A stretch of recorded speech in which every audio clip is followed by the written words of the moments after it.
இறைவனுக்கு வணக்கம்.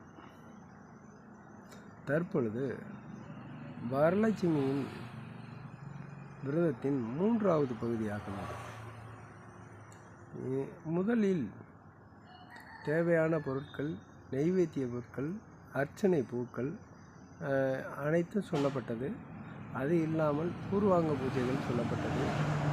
2வதில் பூர்வாங்க பூஜையில் தியானம், சங்கல்பம், ஆசமனம், அங்கவதனம் போன்றவைகள் குறிப்பிடப்பட்டது.